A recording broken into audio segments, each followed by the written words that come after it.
Hello.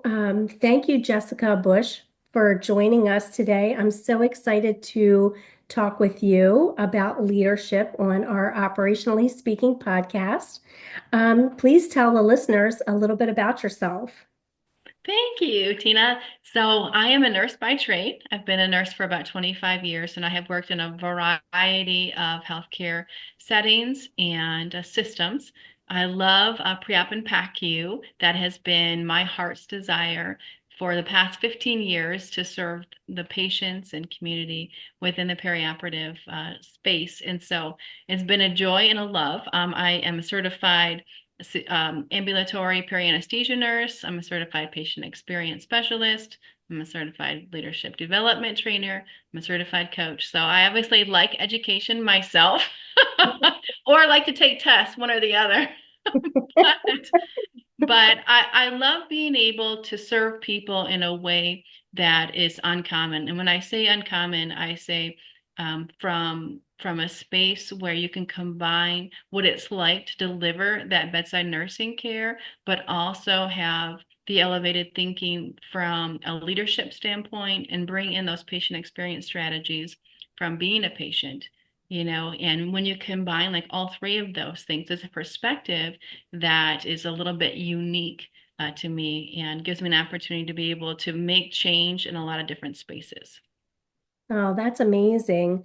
I love that you have a unique business called Real Change RN. Could you tell us a little bit about what motivated you to create that and a little bit about what it is that you do for us in our unique niche here? Yeah, thank you. So my daughter was a patient for a long time. When she was born, she was diagnosed with a disease they called Caroli's disease, and it would require her to have a liver transplant if she lived to be 3 years old. And so she was super sick, and she was a study case. At three different hospital systems throughout her life. And being on the other side of the bed as a patient gave me unique awareness around what it was like to be a patient. And also being a nurse in those same spaces, we realize we have the power to make a difference in somebody else's life like every day. And when we had good nurses, we had good experiences, we had better outcomes. And the differences that the staff made was profound, right? Because you can choose your doctor, you can choose your surgeon, but after that, you get what you get, right? And if the nurse and staff is good, then you have a good experience and a good outcome. But if they're bad and if they don't want to be there, it's miserable to be a patient. And so taking that approach, my leader at the time said, Jess, we have to start a patient experience committee. And I don't know anyone more intentional and inspired by patient experience than you. Would you mind to lead it for us? And so that's kind of how I got started. I led the patient experience committee in my hospital and ended up taking that to many other organizations and growing that. And I was doing it all for free just because I wanted to make a difference. But then I was like, man, this is taking up a lot of time. And so I began to see the vision of how we can create real change for patients and real change for healthcare leaders, bringing passion back into the work and making a difference so that surgeons had places that they wanted to be too. It wasn't just about, the leaders, but it was about the community that we get to serve. And together, we want to make some real change. And so that's why we named that our business, and that's our heart, to partner with other healthcare organizations and leaders to create real change so that they love what they do. Wow, I really love that. I think everyone listening can relate to possibly an experience that they've had that was less than perfect or less than ideal, and especially at a most challenging time, especially if your family member is not well and then you're met with, a challenging experience. I can wholeheartedly relate to that. I love that. It is important because these days when, everybody is in a hurry and so busy that we really do need to, I feel like, take pause and really hone in on, what are we doing and how can we impact this patient? So thank you. I mean, that's an amazing, we need more of you in that. Yeah, for sure. So as an expert in this field, what are the most significant factors that affecting the patient experience, especially in our venue of ambulatory surgery centers? Yeah, well, hey, the OAS CAHPS is here, right? And it is here to stay. And most likely it is going to follow the same path as the HCAHPS, meaning it is pay for performance right now, but it will likely eventually be based on how well you're participating. What are the scores that you're achieving? What are your benchmarks that you're creating? And it'll eventually be a part of value-based purchasing where we can align those quality outcomes with a monetary reimbursement value. And I know people aren't going to love this, but hey, I was really happy about it because being a patient, there wasn't anything that was encouraging people to be nice, to be courteous, to care about the patient. And I think that the difference is that when you have drivers, you're going to go somewhere. And when you have things like reimbursement and money on the line, it forces healthcare organizations to take a look at being a patient-centered organization a little bit different. It's part of the national landscape. It's part of the quadruple aim.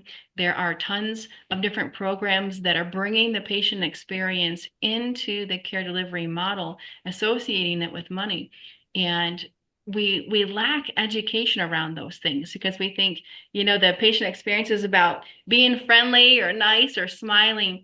And that's not really it at all. What the patient experience is about partnering with patients to create trust and loyalty so that they adhere to the treatment program and have a quality positive outcome.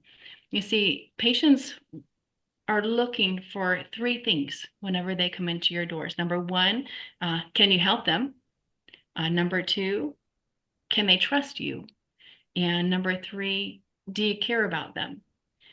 If they can say that yes, you do on all three of those questions, you have a partner that's going to be loyal to your organization. And when we can provide that epiphany and education and training to equip leaders and staff members with strategies to help bridge some of those gaps, strategies that can give them credit for the work that they are doing in association with the survey, like using key strategies at key times. And, the little tiny things that we can do to bridge gaps that make patient experiences better, those are the things that we're missing, right? Having this type of focus is kind of new in a sense where everyone's numbers are being published. It's not just your center against, the center across the street. It's your center against everyone, right? It's a way different approach. Sure, sure, absolutely. Uh, what kind of solutions, like having this knowledge now and knowing that ambulatory surgery centers really do need to focus in on that now that we're in that broader picture of OAS CAHPS and under that microscope more from that pay to play perspective, really diving in to make that change. What have you seen in equipping healthcare providers for success with this? Yeah, one of the biggest offerings that we do right now is a course called Implementing and Analyzing OAS CAHPS because right now those are just numbers. But the reality is there are behaviors that are creating those numbers, right, that are driving the performance. And so we want to take a step back and look at and evaluate, what do the numbers mean? Like how does this matter? What's the bigger story that's being communicated through these numbers? And so we do a lot of training in regards to just understanding the process, but also, how do you begin to create a culture that is healthy, that could take these strategies and create initiatives and programs that help to encompass some of these points, like communication with the doctor, communication with the nurse, courtesy and respect, kind of all of those things. But most importantly, the biggest gap that we have seen in partnering with organizations is the lack of leadership development. Like people are noticing, great charge nurses, nurses who are doing really well, and they promote them to the leader overseeing the center, but they don't provide them with the training and the tools to be successful. And so one of the things that we did to help bridge this gap in a really cost-effective way is we created what we call the Patient Experience Leadership Academy. And this is an educational platform that leaders and staff members can utilize to just go in and get that training and be able to get the tools that they need for success. And it's super cool because, like any other KPI in the world, right, we need sustainability and the ability to measure, how things are going and what we're doing. And so we also include all of those toolkits, so that when we provide a training to you, it helps you to be able to incorporate some sustainability factors and strategies so that you can take that, implement it, see the change, and make it work for your organization. Oh, that's amazing and much needed, honestly. Uh, for our listeners, what strategies can administrators use to encourage teamwork and to encourage morale amongst them with the productivity that we're doing? Yeah, there's a lot of strategies that we do that we like to see and teach, but taking an approach from like the Patient Experience Academy, one of the things that we teach is around leading instead of managing, which is a means of coaching instead of controlling. We teach engaging employees in the work, recreating their passion, creating a workplace culture that's rooted in growth and psychological safety, using positive psychology to drive accountability, and optimizing performance and critical thinking by leading as a coach instead of a manager. And so it's a little bit more of a customized framework that really catches the way leadership is going. Leadership had a different paradigm in the past, but as you're leading new employees, we have to change our approach. People don't want to be controlled, they want to be coached. And people don't want a job, they want a belonging. And so as we think about what are the ways that we do that, well, we think about the importance of communication, right? Communication is key in every industry across the board. But when you could connect regularly with your team and communicate the things that matter, the things that are happening, things that affect them, that's so important. Those little huddles make a big difference, keeping everyone on the same page. Can thinking about how you can recognize what they are doing that's well, kind of adding some flame to those fires that keep their passion growing. I would always say, working at the bedside, if I just tasked my job, every day after about 12-hour shifts of tasking, I would be a dried up raisin because we give so much, right? It just kind of sucks you dry, all the water and love and life out of you because it's hard work. But when Sure. you take the time to connect with your patients and connect with your staff members, it adds like value to what you're doing, right? When you go home at the end of the day, like you feel good about what you accomplished. And when you could gift that to your team to help them elevate their performance and how they're valuing their work, it makes a huge difference in employee engagement. It builds the team. And giving them those opportunities, that's another thing, is the team building activities. We do a lot of retreats for companies to help bring people together and bridge those communication gaps. Even using things like DISC, are really helpful because in the operating room, that is a dance, right? We have a lot of people doing a lot of different things, but we all have to do them together. Right. And when we don't have that communication that drives that safety, and the psychological safety to speak up, there's definite side effects to that. So the things that really matter are around training and development, recognition programs, regular team meetings, and getting that feedback from your staff about what's working well and what are some things that you can do better. Those things make a big difference. I agree. Absolutely.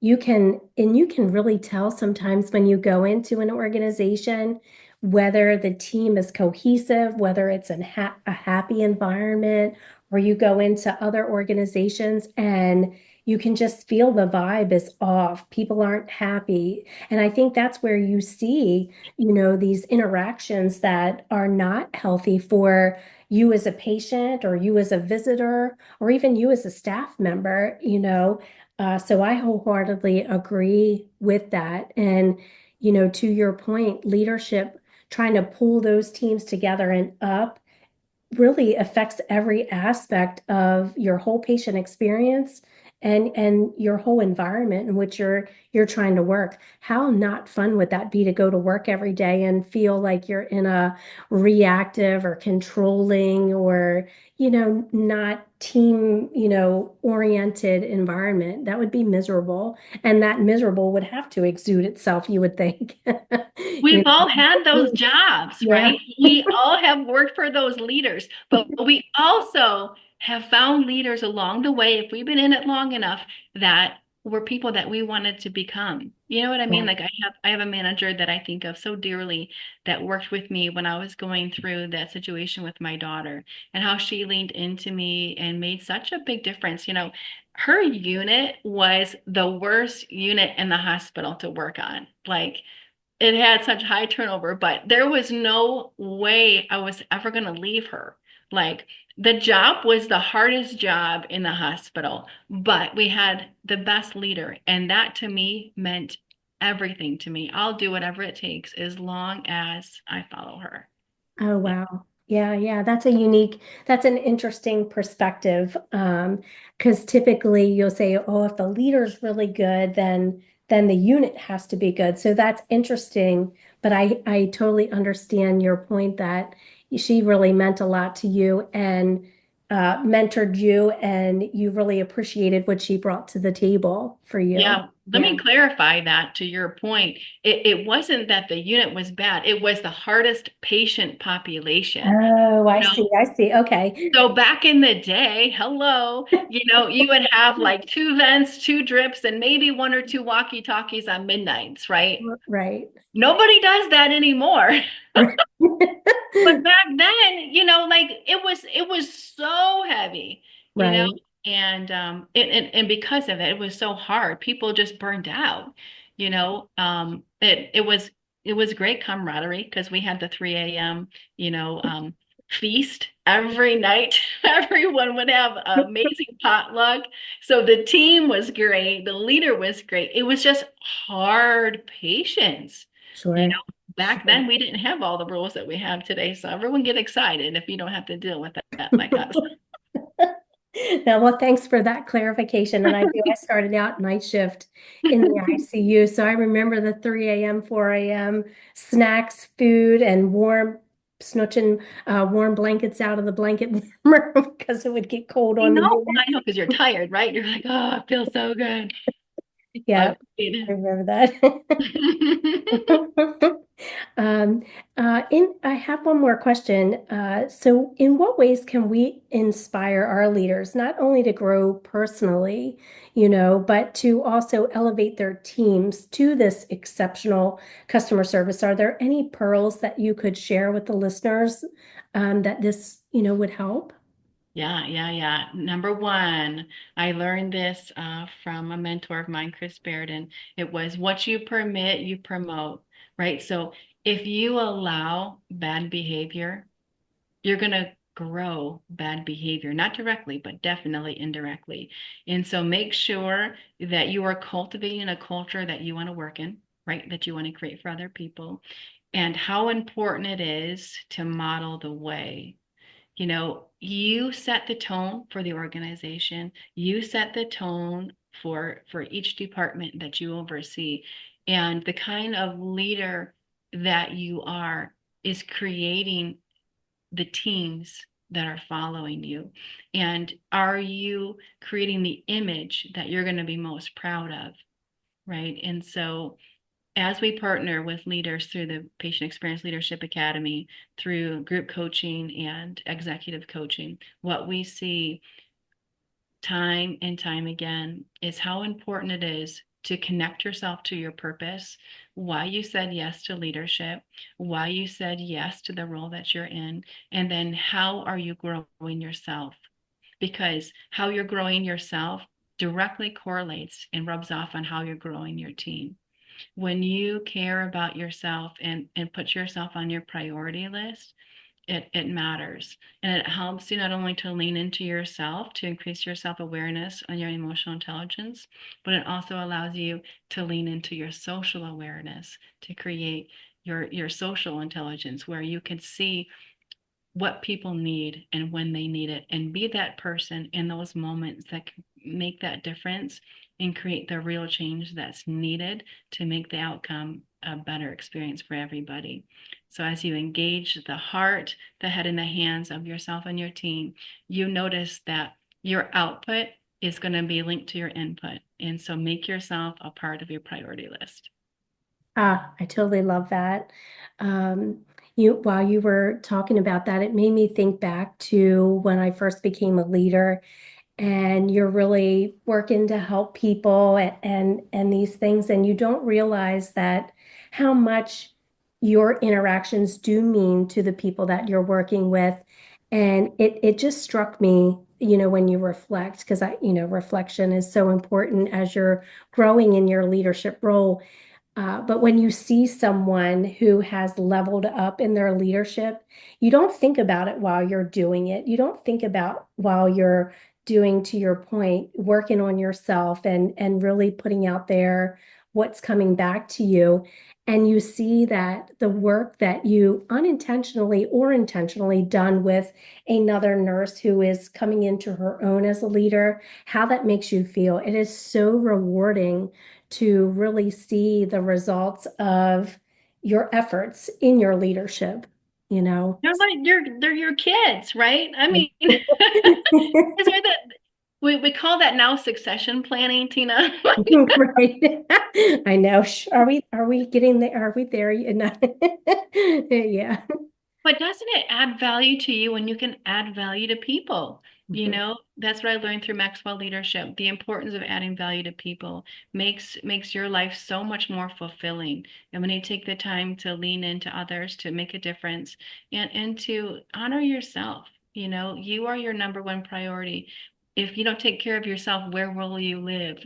I saw that on a billboard. If you don't take care of yourself, where will you live? And I just thought, huh, that's so clever, but so true, right? Right, right. Make Absolutely. yourself a priority. Yeah. Lean in, Patient Experience Leadership Academy. Awesome. Well, Jessica, I can't thank you enough for sharing your insight and your expertise to our listeners. I hope that people will reach out to you. We need to clone you. We need more of you out there helping to civilize and really put forth the efforts to make the patient experience and the team's experience, better. We're here for a short time. Why be miserable? Amen to You that. know? Amen to that. Live well. Yeah, Absolutely. absolutely. Well, thank you. Of course, you'll be invited back. We'll be excited to hear the progress of your Patient Experience Leadership Academy. And thank you so much for joining me today. Greatly appreciated. It's an honor, Tina. Thanks for your time. Thank you.